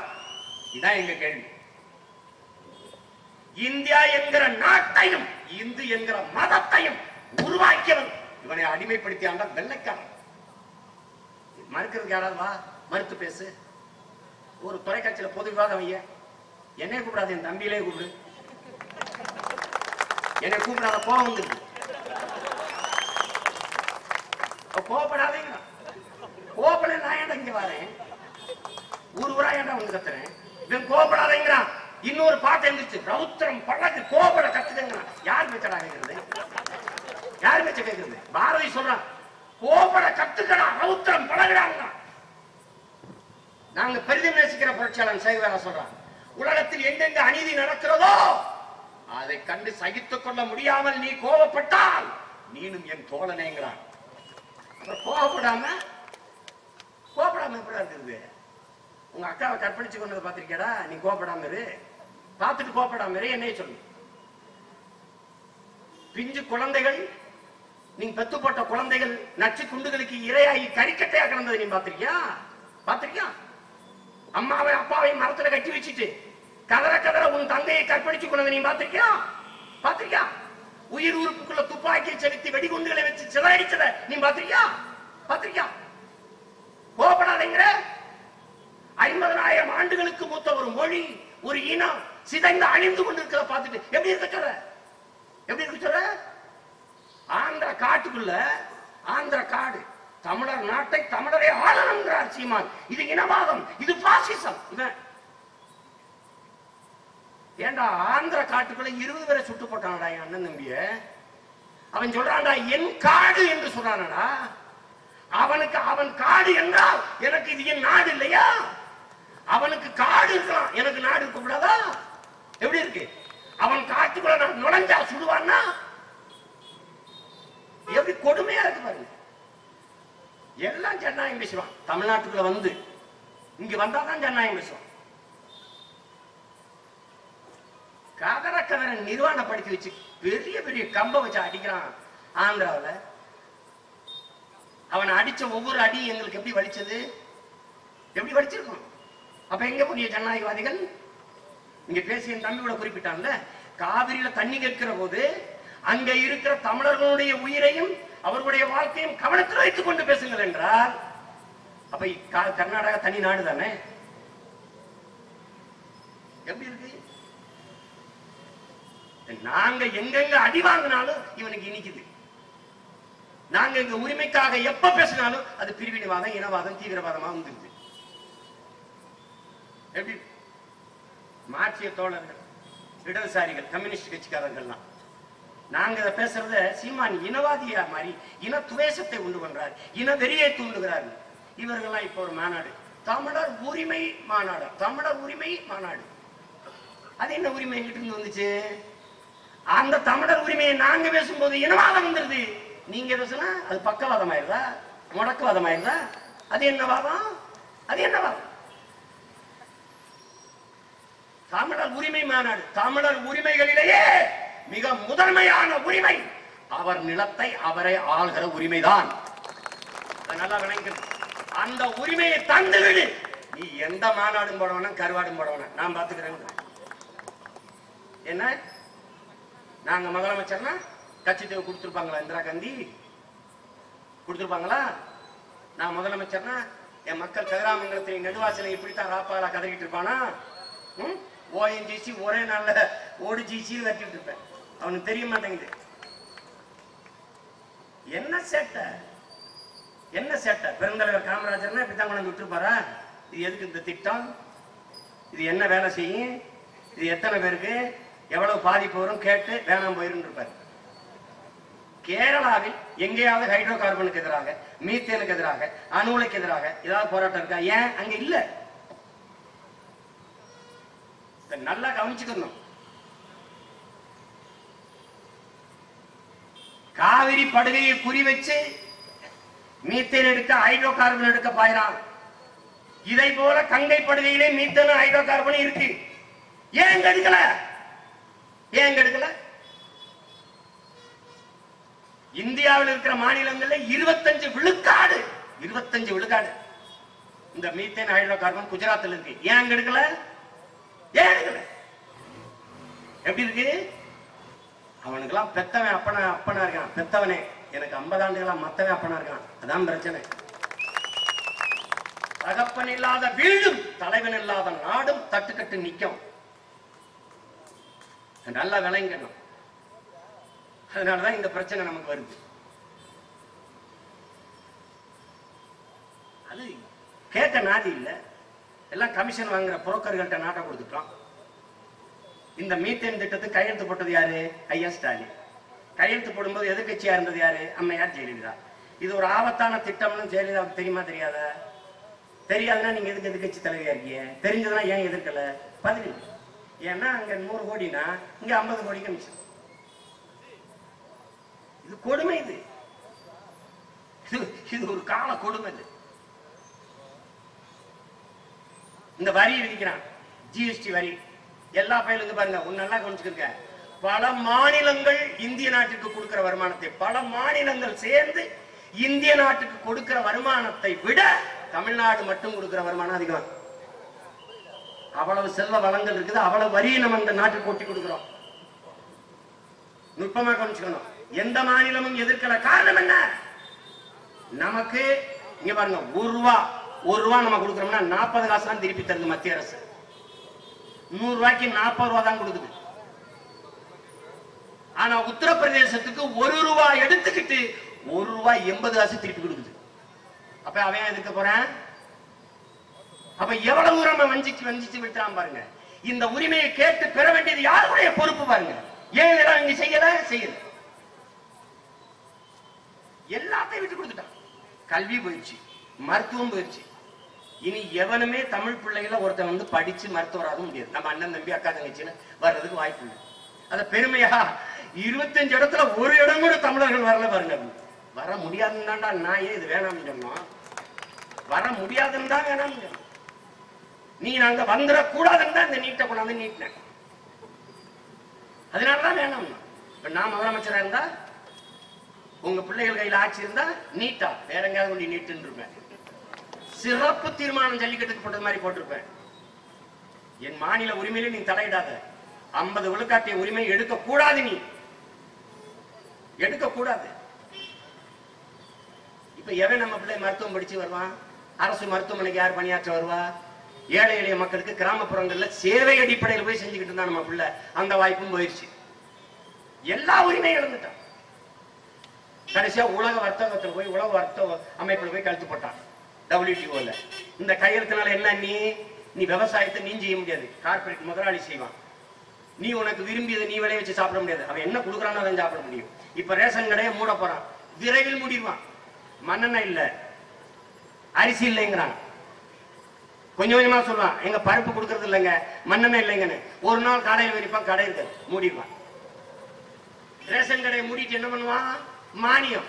இப்ப எப்படி எரிவாயுக்கு நாங்க மானியம் கொடுத்துறோம் நீங்க வாங்கிக்கிறீங்கிறானோ அப்படி உங்களுக்கு வங்கி கணக்கு தொடங்குங்க, வங்கியில காசை போட்டுறோம், அந்த காசை எடுத்துட்டு போய் நீங்க கடையில வாங்கிக்கிறீங்கம்மா. கடை எந்த கடை? அனில் கடை, அனில் அம்பானி கடை, அதானி கடை. இந்த கடையில போய் நீங்க வாங்கிக்க வேண்டியதான். ஒரு உரிமை இல்லாம முடிச்சிட்டான். இதை நல்ல அன்பிற்குரிய சொந்தங்கள் விளங்கி கொள்ளணும். வந்து கத்துறாங்கன்னா அதான் சொல்றானே, இதயத்தில் நெருப்பு எரிகிற போது சில பொறிகள் வாய் வெளியே வந்து விழும். இதயம் முழுமைக்கு நெருப்பு எரியுது. அதனால இவ்வளவு உங்க பிள்ளைகள் கத்துறோம். உங்க மேல இருக்கிற அளவு கடந்த அன்புதான், பேர் அன்புதான் இவ்வளவு பெரும் கோபமா மாறிடுது. இவ்வளவு சொல்றான் என் மக்களுக்கு புரியலேன்னு. நடந்திருக்கு தவறு. 50 ஆண்டுகளா திரும்ப திரும்ப செஞ்ச தவறு. கதிராமங்கலம் கண்டுகொள்ள ஒருத்தனும் இல்ல. காவல்துறை நுழைய விட மாட்டேங்குது நம்மள. கதிராமங்கலம்ங்கிறது ஒரு வார்த்தை இல்லது. வரலாற்றுல என்ன பேர் அதுக்கு? கதிரை அறுத்து நெற்கதிரோடு அப்படி கூரையில் வேஞ்சிருக்கான். அவ்வளவு வசதியா இருந்துருக்கு, அவ்வளவு விளைஞ்சிருக்கு. நெற்கதிரை வைக்கோல போட்டு மேல நெற்கதிரை போட்டு வேண்டதாலே அது கதிராமங்கலம் என்று பெயர் வாங்கியிருக்கு. கடல்ல மூழ்கி முத்தெடுத்திருக்கான். நம்ம பாட்டங்க கண்ணல்ல கரும்புல இருந்து முத்தெடுத்திருக்கான். சடையப்ப வள்ளல் என்ற நமது பாட்டன் கதிராமங்கலத்தில் பிறந்த அந்த பெருந்தகை இல்லைன்னா கம்பனும் இல்ல, உனக்கு ராமாயணம் என்கிற இதிகாசமும் இல்ல. நீ விளங்கணும். அந்த கதிராமங்கலம் மக்கள் தான் கதறி அழுது கொண்டு நிற்கிறார்கள். நாம் கையை பிசைந்து கொண்டு கையேறு நிலையில் நின்று கொண்டிருக்கோம். தண்ணியை நான் பாக்குறேன், மஞ்சளா இருக்கு. இது என்ன சொல்றான்? மீத்தேன் ஹைட்ரோ கார்பன் எடுக்கிறதுனால ஒரு பாதிப்பு வராதுங்கிறான். அப்ப தண்ணிய மஞ்சளாச்சு. எல்லா பெரியம்மா சின்னம்மா அக்கா தங்கச்சி என்னை சுத்தி நின்று அழுகுறாங்க, எங்களை காப்பாத்தி கொடு, எங்களை காப்பாத்தி விடுன்னு. குடிக்க தண்ணி இல்லைன்னு. இந்த தண்ணி எடுத்துக்கொண்டு சோற சமைச்சா அப்படி நொச நொசன்னு போயிருதுப்பா, அப்படியே குழஞ்சு போயிருதுப்பா, சாப்பிடவே முடியலப்பா அப்படின்னா எப்படி இருக்கு பாருங்க. மக்களை கொண்டுட்டு இந்த எரிவாயுவை எடுத்து நீ என்ன செய்ய போற? எல்லாரும் நாங்க செத்துட்டோம், எதுக்குடா எரிவாயுவை கொல்லி வைக்கவா எங்களுக்கு? எதுக்கு? இது ஒரு வளர்ச்சியா? நாங்க மீத்தேன் எடு, ஹைட்ரோ கார்பன் எடு எதிர்க்கல. ஆனால் நீ எடுக்கிற முறையை எதிர்க்கிறோம். அதான் இருக்கிறோம். என் பூமி தாயின் ஈரக்குலையை போய் அறுக்கிற, அதை நாங்க எதிர்க்கிறோம். 3.5 கிலோமீட்டர் கீழே போற, 11,000 அடிக்கு கீழே போற, என் நிலத்தை நஞ்சாக்குற, என் நீரை நஞ்சாக்குற, என் காற்றை நஞ்சாக்குற. அப்புறம் எப்படி நான் வாழ முடியும்? எப்படி வாழ முடியும்? இது இங்க புதிதா நடக்கல, உலகம் பூரா நடந்திருக்கு. அதை நாங்க பார்க்கிறோம், படிக்கிறோம். அதனாலதான் துடிக்கிறோம், வேண்டாம்னு கதறோம். 1960 சோமாலியா பூமியின் சொர்க்கமா இருந்தது.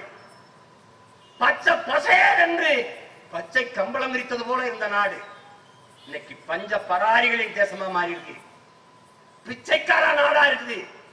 மனித கரியை மனிதனே தின்று கொண்டு வாழ்கிறான். தலையை, குடலை, கையை கடிச்சு சுட்டு தின்னுட்டு இருக்கான். ஏன்? பசி. என்ன நடந்ததுங்க? இதேதான் வல்லாதிக்க நாடுகளின் வேட்டைக்காடாக மாத்தினான். வளர்ச்சி என்கிற வேலை ஹைட்ரோ கார்பன், மீத்தேன் எடுப்போம் என்று போனான். இதேதான் நடந்தது அங்க. அணு கழிவுகளை கொண்டு போய் அவன் கடலுக்குள்ள கொட்டினான். ஆழி பேரலை சுனாமி வந்தது, தூக்கி அவன் நிலத்துக்குள்ள கொட்டிச்சு. கதை முடிஞ்சு. இது விளைச்சலுக்கு ஏதுவான நிலம் அல்ல என்று அறிவிச்சான். அதோட முடிஞ்சு. பிச்சைக்காரர்கள் ஆனார்கள். பசியில் செத்தார்கள் மக்கள். பசி, வறுமை, போக்க வழி இல்லாம கடலை மறித்து கொள்ளையடித்தார்கள். கடல் கொள்ளையர்கள் என்று பழி சுமத்தியது. பசிக்கு உணவு கேட்டு நின்றவனுக்கு வயிற்றுக்குள் தோட்டாவை பரிசாக கொடுத்தது உலக வல்லாதிக்க நாடுகள். அந்த நிலை என் தாய் நிலத்துக்கு வந்துவிடக் கூடாது என்பதற்காகத்தான் எங்கள் பெருந்தகப்பன் நம்மாழ்வாரின் வழியில் நடக்கிற பிள்ளைகள் இவ்வளவு கத்தி கதறோம், வேண்டாங்கிறோம். ஹைட்ரோ கார்பன் எடு. ஒரு சின்ன நாடு சிங்கப்பூர் மக்கிய மர கழிவுல இருந்து எடுத்துக்கொள்ளுது ஹைட்ரோ கார்பன். மக்கிய மர கழிவு இருக்குல்ல, அதுல இருந்து. மீத்தேன் எடு, வேணாம் சொல்லலையே. மக்கிய குப்பையிலிருந்து, மாட்டுச்சாணம், ஆட்டுச்சாணத்திலிருந்து நீ அதுல இருந்து எடு. எதற்கு? என் பூமியை கொடைந்து அதுல இருந்து எடுக்கிற. அதுதான் நம்ம வேணாங்கிறோம். உடனே என்ன சொல்ல, நம்ம தேச துறையும்பா, நக்சலும்பா, சமூக விரோதிம்பா, வளர்ச்சிக்கு எதிரானவர்களும்பா. அதுதான் இங்க நெடுவாசல்ல இன்னைக்கு வரைக்கும் போராட்டம். கண்டுகொள்ள ஒருத்தருக்கானா? அறிவார்ந்த சொந்தங்கள்ட்ட கேட்கிறேன், அரசை எதுக்கு நிறுவுறோம்? மக்களின் பிரச்சனைகளை அரசு கவனத்தில் எடுக்கும், தீர்த்து வைக்கும்ங்கிறதான். எந்த பிரச்சனைக்காவது அரசு உடனடியா இறங்கி தீர்வுன்றிருக்கா? அணுல அப்படியே 2 ஆண்டுகள் போட வச்சு போராடிய ஒவ்வொருத்தன் மேலையும் 200க்கும் மேற்பட்ட வழக்கை போட்டு முடிச்சது. ஜல்லிக்கட்டுக்கு போராடணும். 10 நாட்களுக்கு மேலாக பல லட்சக்கணக்கான மக்கள் வீதியில இறங்கி போராடணும். ஒரே நாள்ல நாட்டை ஆளுகிற அதிகாரத்தில் இப்ப வந்து, உங்க பிரச்சனை இல்லை, நாட்டின் பிரச்சனை, உங்க உணர்வோடு தான் நாங்க பயணிக்கிறோம், தயவு செய்து கலைஞ்சு போங்க, ஜல்லிக்கட்டு உறுதியா நடக்கும், அதுக்கான தீர்மானத்தை அரசு கொண்டு வரும், அதுக்கான முயற்சியை அரசு செய்யும். இதை பேசுவதற்கு இந்த அதிகாரத்தில் இருப்பவர்களுக்கு இடையூறாக இருப்பது என்ன? தன்னை தேர்வு செய்த மக்களுக்கும் அரசுக்கும் இடையே இவ்வளவு பெரிய இடைவெளி ஒவ்வொரு பிரச்சனையும் ஏன் வருகிறது? ஏன் வருது? தாமிரபரணியில போய் தண்ணி எடுக்காதீங்கிறான். தண்ணி எடுக்காதீங்கன்னு போராடின என்னுடைய சகோதரன் வேல்முருகன் மேல, அவர் கட்சிக்காரன் மேல தடியடி நடக்குது காவல்துறை. அங்க எடுக்கிற யாரு? Coca Cola, பெப்சிக்காரு. இப்ப இந்த அதிகாரம் மக்களுக்கானதா, முதலாளிகளுக்கானதா? யாருக்காக வேலை செய்யுது? ஹைட்ரோ கார்பன் எடுக்க போறவன் யாரு? ஹைதராபாத், பெங்களூரை சேர்ந்த அந்த ஜெம் லேபரேட்டரிக்காரன் ஒரு தனி முதலாளி, அவன் பிஜேபி காரன். அவன் தனி முதலாளி எடுக்க போறான். ஆனா போராடுகிற மக்களின் பக்கம் என்று அந்த பிரச்சனைக்கு தீர்வு காணாம முதலாளிகளின் பக்கமே இந்த அதிகாரம் நிக்குது. அப்ப இந்த அதிகாரம் யாருக்கானது? யாருக்கான? அதனாலதான் என்ன சொல்றோம், இவர்கள் தலைவர்கள் அல்ல, தரகர்கள். இவர்கள் முதல்வர்கள் அல்ல, பிரதமர்கள் அல்ல, புரோக்கர்கள் என்று நம்ம சொல்றோம். அதான் அந்த அடிப்படையை நீங்க புரிஞ்சுக்கணும். என்னைக்கு இந்த நாடு தற்சார்பு பொருளாதார கொள்கையை கையில் எடுத்துக்கொண்டு தனியார்மய, தாராளமய, உலகமய பொருளாதார கொள்கையை தளர்த்தி தற்சார்பு பொருளாதார கொள்கைக்கு, காந்தி கண்ட சுயராஜ்ய கொள்கைக்கு, காந்தியினுடைய உதவியாளர் ஐயா ஜே.சி. குமரப்பா கண்ட தற்சார்பு பொருளாதார கொள்கைக்கு, பசுமை பொருளாதார கொள்கைக்கு என்னைக்கு வருதோ அன்னைக்கு தான் இந்த நாடு உருப்படும். இந்தியா வராது. ஆனா உங்க பிள்ளைகள் எங்களுக்கு அதிகாரத்தை கொடுங்க, இந்தியாவுக்கே சோறு போடுற நாடாக தமிழ்நாட்டை மாத்தி உலகத்துக்கே சோறு போடுற நாடாக மாத்தும் உங்க பிள்ளைகள். இப்ப நீர் இல்ல, சோறு இல்ல, நீரின்றி அமையாத உலகம். இப்ப நீர் இல்ல, எல்லாம் செத்துக்கிட்டு இருக்கான், குடத்தை தூக்கிட்டு ஓடிட்டு இருக்கான் தண்ணீர் வேட்டைக்கு.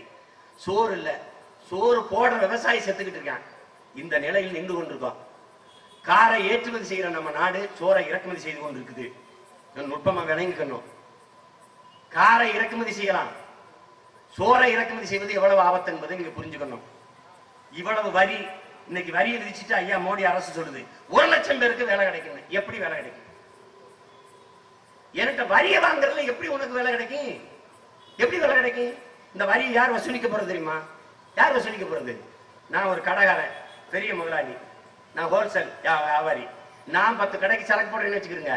நான் என்கிட்ட வாங்குறான் பாருங்க, அவன் கட்ட வேண்டிய ஜிஎஸ்டி வரியை நான் தான் வசூலிச்சு கொடுக்கணும் அரசாங்கத்துக்கு. நல்லா விளங்கணும். ஒருவேளை அவன் கட்ட தவறிட்டா என் கையில இருந்து போட்டு கட்டணும். முடியலன்னா கைத்துல தொங்க பிடிச்சாங்க. இதை நல்லா விளங்கணும். ஒரு தம்பி எழுதியிருக்கான். எப்படி எழுதியிருக்கான் பாருங்க. கடை என் கடை, முதல் முழுக்க என்னது, உழைப்பு முழுக்க என்னது, ஆனா லாபத்துல எனக்கு 10 விழுக்காடு, உனக்கு ஏற்கனவே 25 விழுக்காடு வரி இருக்குது, அதுவோட இப்ப 28 விழுக்காடு, 53 விழுக்காடு உனக்கு வரி கட்டிட்டு நான் எப்படி வாழ்றது? இப்ப அவன் என்ன கேள்வி கேட்கிறான்னா, ஒண்ணு செய்ய, நீங்க லாபத்தை எடுத்துக்க வரி என்கிட்ட கொடுங்க. எப்படி எவ்வளவு அறிவார்ந்த திட்டம் பார்த்தீங்களா? இன்னொரு தம்பி என்ன எழுதிருக்கான்னு தெரியுமில, இந்த நாட்டுல வாழ பிடிக்கல, இந்த வரி சுமையை சமாளிக்க முடியல, சாகலாம், தற்கொலை பண்ணி முடிவெடுத்துட்டேன். அப்ப என்ன பண்ணலாம்? தீ குளிக்க போறேன், தீப்பெட்டிக்கு 18 விழுக்காடு வரி, கயிறுல தொங்கலாம் 20 விழுக்காடு வரி, பால்டாவா பிடிக்கலாம் 28 விழுக்காடு வரி. அப்ப எப்படி நீ தற்கொலை பண்ணி சாகுனாலும் வரி கட்டித்தான் சாகணும். எப்படி கொண்டு நிறுத்திக்காம பாருங்க. பட்டாசு தொழிற்சாலைக்காரன் முறம் போராடிட்டு இருக்கான். நம்ம மக்கள் வாழ முடியாத நிலைமை அங்க வந்துச்சு. ஊதுவத்தி, கொசுவத்தி, மெழுகுவத்தி, ஊறுகாய் செஞ்சவன் செத்தான், முடிஞ்சு. திரையரங்கு மூடுறாங்க. வந்து எல்லாத்தையும் சரி செய்யறவர் இதுக்கு எந்த சந்தத்துல படுத்திருக்காருன்னு தெரியல, வாய் திறக்கல. என்ன எல்லாம் சொல்றாங்க, ஐயா ரஜினிகாந்த் வந்தா சரி, இப்படிதான் மோடியை சொல்லிட்டு இருந்தாங்க. பல பேர் குடுகுடு படிச்சு வந்துட்டோம். மோடி வந்தா தெரியாது, அவங்க எல்லாம் எங்க படுத்திருக்காங்கன்னு தெரியல. எந்த இன்னொரு 5 வருஷத்துக்குள்ள இன்னொரு 10-20 நாடு மிச்சம் வச்சுப்பாரு, அதெல்லாம் சுத்தி பார்த்து வந்துடுவாரு.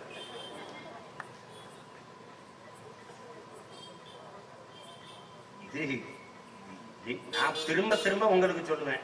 ஏன்னா எங்க அளவுக்கு அன்பு கொண்டு உங்களை நேசித்து இருக்கிறதுக்கு யாரும் இல்லை. நாங்க தலைவர்கள் இல்லை, உங்கள் பிள்ளைகள், உங்கள் உடன் பிறந்தவர்கள். அந்த இதுலதான் நாங்க சொல்றோம். ஒண்ணு நீங்க விளங்கிக்கிறீங்க. 70 ஆண்டு சுதந்திர தினத்தை கொண்டாட போகுது நம்ம நாடு. 100வது ஆண்டு சுதந்திர தினத்தை கொண்டாடாது, என்ன வித்துருவோம். ஏறக்குறைய 70 விழுக்காடு வித்துட்டான். இதை முன்னாள் பிரதமர் ஐயா மன்மோகன் சிங், என்னை விட மோடி சிறந்த வியாபாரியாக இருக்கிறார், நான் சொல்லல, இத வேணா இருக்கு, அவர் பேசுறது இருக்கு, என்னை விட சிறப்பாக வியாபாரம் செய்கிறார்.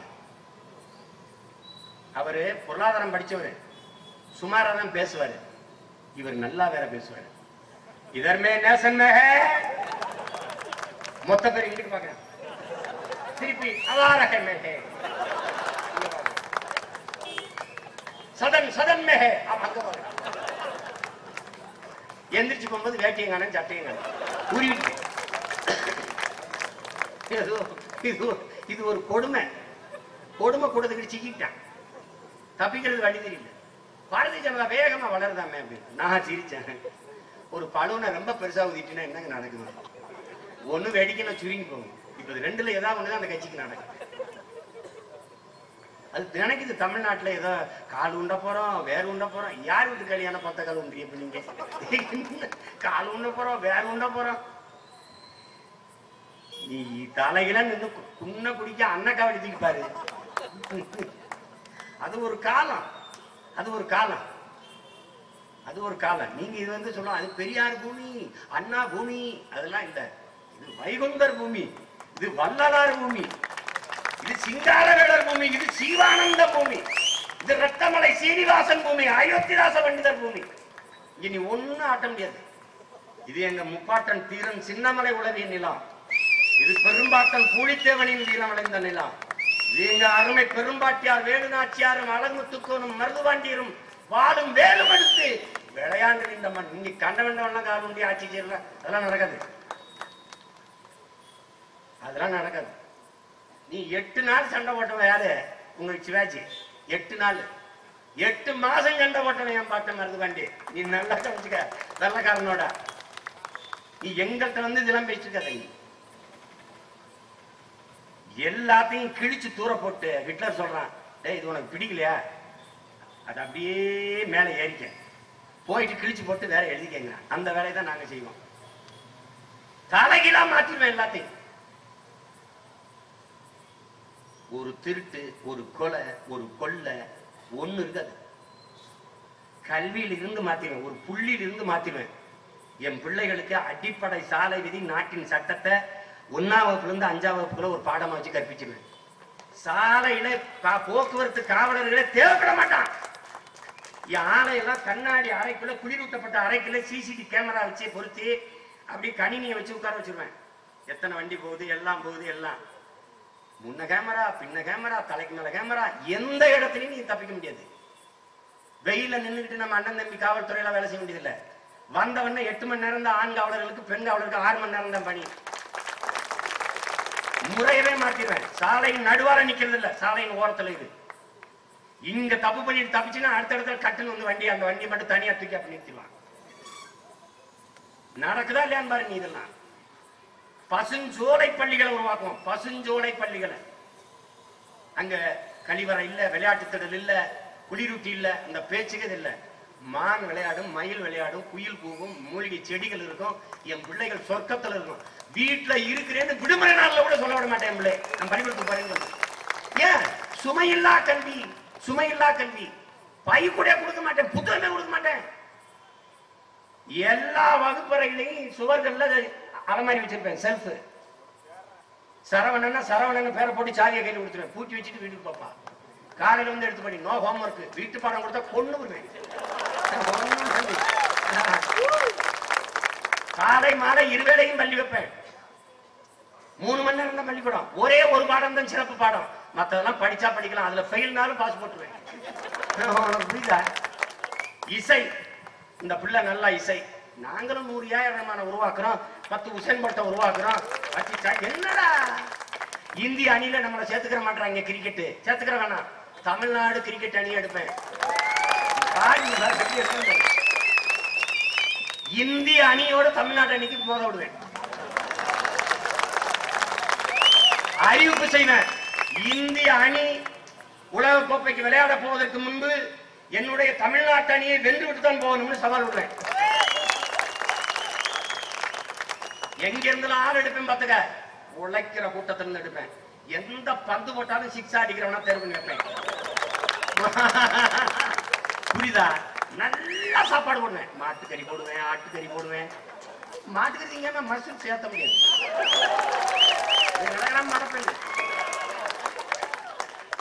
சும்மா மாடு புனிதம், மனிதன் தீட்டுமா. மடப்பைய கூட்டம். இவன் ஒட்டகம் பன்னிகரிலாம் தின்னுட்டு வந்த போய்தானே. சைவம் தலை தூங்குற போது, சைவம் நம்ம சைவ மரபினர், நம்ம சைவம் தலை தூங்குற போது அதை என்ன பண்ற, அவனும் சைவத்துக்கு மாறிட்டான். இப்ப கொஞ்ச நாள்ல எவனும் விவசாயிலும் செத்து போயிடுவான். இப்ப விவசாயி செத்தா சும்மா இருக்கான்ல. நீ நெய், அரிசி, பருப்பு, காய்கறி, சோறா திங்கிற வேணும்னு வந்துருமில்ல. மாட்டுக்கறியில 1 கிலோ கொடுங்க. ஏதோ விளைய வைக்க ஆள்ல. விவசாயி செத்து போயிட்டான். எங்க இருந்து வரும் உனக்கு அரிசியும் பருப்பும் நெய்யும்? பசுவதை, பசுவதை, பசுவதை. இந்த பசு யாருக்கு முதல்ல? இது ஓம் பசா? என் பசப்புறம் கொன்னவைய? என் பசெல்லாம் செத்து போச்சு. என் பசெல்லாம் செத்து போச்சு. 130 வகை மாடுகள் வச்சிருந்தோம். 1970 7 கோடி மாடு வச்சிருந்தேன் நான். 7 கோடி. இன்னைக்கு மொத்தமா 7000 மாடு இல்ல. அதுவும் என் நாட்டு மாடுல ஒரு பசு மாடு இல்ல, கொன்னுட்டான். இப்ப இருக்கிறது ஓம் பசு, எம் பசு இல்ல, சீம பசு. இது கோமாதா இல்ல, கோமாதா. இது பசு இல்ல, பசு மாதிரி ஒன்று. அதை வச்சுக்கிட்டு இது பசு வதை, இது புனிதம் சொல்றவர் யாரு? அப்படி பால் வெது வெதுன்னு காய்ச்சி குடிக்கிறது, நெய்யை விட்டு வட்டனைய சாப்பிடுறது. மாட்டு மாடுல பால் கறக்கிற ஒவ்வொரு பரதேசியும் வதக்காரன் தானே. மாடு உனக்கா பால் கறக்குது? கண்ணு குட்டி. அதை கட்டி போட்டு வலிக்க வலிக்க மாற பாலை கறந்து குடிக்கிற ஒவ்வொரு பரதேசியும் பசுவத்தை தான் செய்யறான். வேணா பால் குடிக்காத, நெய் திங்காத. சும்மா ஒரு பைத்தியக்கார பையில கூட்டம் வச்சுக்கிட்டு அது புனிதம்ட்டு அதை போயிட்டு சாப்பிடாத, வீப்பிடாத. முதல்ல எனக்கு சோறு போடு, அப்புறம் கத்திரிக்காய்ங்கிறதா கருதிங்கிறதா நான் முடிவெடுக்கிறேன். 23 கோடி பேர் இரவு உணவு இல்லாம தூங்க போறான் இந்த நாட்டுல. இவனே தொலைக்காட்சியில ஊட்டச்சத்து இல்லாது, சத்துணவு இல்லாது சோவை வச்சு கொண்டு குழந்தைகள் பல லட்சக்கணக்கில் இருக்கிறாங்க. ஆடா, அதுக்கு முதல்ல சோறு போடுறேன். அப்புறம் நீ நான் கருதிங்கிறதா, கத்திரிக்காய்ங்கிறதா, வெண்டைக்காய்ங்கிறதா, சொரக்காய்ங்கிறதான்னு அப்புறம் சொல்றேன். பைத்தியக்காரர்கள் இது எல்லாரும் பலவைய கறி முஸ்லிம்களுக்கு எதிராக கொண்டாந்தது. அதனால அது ஒட்டுமொத்தமாக உன் மாட்டுக்கு எதிராக கொண்டு வரப்பட்ட சட்டம். இது என்னைக்கு நீ புரிஞ்சுக்க போற? என்னைக்கு புரிஞ்சுக்க போற? அரசுதான் ராஜஸ்தான் இருந்து மாடு வாங்கிட்டு வந்தது. தமிழ்நாடு அரசுதான் வாங்கி கொண்டு வந்தது. தமிழ்நாடு அரசு அந்த வண்டியை தான் மறிச்சு அதிகாரிகள் அடிச்சு தீ வைக்கப்படும். அப்ப அரசு எதுக்கு வாங்கிட்டு வருது? வளர்க்கணும். அப்ப மாடு வாங்க முடியாது, விற்க முடியாதுன்னா யார் வளர்ப்பா? மாட்டு இனத்தையே அழித்து விட்டு அந்த மாட்டை இனி கார்பரேட் முதலாளிகள் வளர்த்ததற்கு அனுமதி கொடுத்து அவன் தான் விற்பான் உனக்கு பால். நீ மாடு வளர்த்து பால் குடிக்க முடியாது. அதை புரிந்து கொள்ளாம இது இஸ்லாமிய மக்களுக்கு எதிரானது, ஏதோ உனக்கு பிரச்சனை இல்லாத மாதிரி நினைக்கிறது தவறு. ஒட்டுமொத்த நாட்டிலையும் உழவர் குடிகளுக்கு எதிரானது, மாட்டுக்கு ஆபத்தானது. அதனாலதான் நம்ம இதை எதிர்க்கிறோம். அதை புரிந்து கொள்ளணும் அன்பிற்குரிய சொந்தங்கள், என் அருமை பெற்றோர்கள். ஏன்னா அவருக்கு நேரம் ஆயிடுச்சு. நாம பேசினாதான் சரியா நேர்மை நம்மகிட்ட மட்டும் தான் கடைப்பிடிப்பாங்க. திமுக எல்லாம் பேசுனா வரமாட்டாங்க. அதுல நம்ம தான் உடனே கொடி கட்டக்கூடாது, அங்க போகக்கூடாது.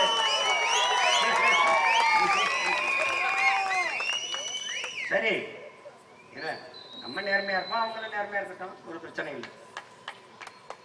எனவேதான் என் அன்பிற்குரிய சொந்தங்களிடத்திலே உங்கள் பிள்ளைகள் சொல்றோம், பல பிரச்சனைகள், எண்ணற்ற பிரச்சனைகள், இதுக்கு ஒரே தீர்வு தமிழர் அரசு அமைவதுதான். மக்களின் பிரச்சனைகளை அரசு கையில் எடுக்காத போது அரசை மக்கள் கையில் எடுப்பதை தவிர வேற வழி இல்லை. அதான் தீர்வு. இந்த பிரச்சனைகளை தீர்ப்பதற்கு ஒரே வழி, அதிகாரம் மிக வலிமையானது, அதை அடைந்து விட்டால் அனைத்தும் எளிமையானது என்று புரட்சியாளர் அம்பேத்கரின் மொழிகளை புரிந்து கொண்டு தமிழ் தேசிய மக்கள் தங்களுக்கான அதிகாரத்தை நிறுவ பாடுபடுவதை தவிர வேற வழி இல்லை. எனவே நண்பிற்குரிய சொந்தங்களே, உங்கள் அனைவருக்கும் என் புரட்சிகரமான வாழ்த்துக்களும் வணக்கமும். புரட்சி எப்போதும் வெல்லும். நாளை நமது அரசு அதை சொல்லும். நன்றி.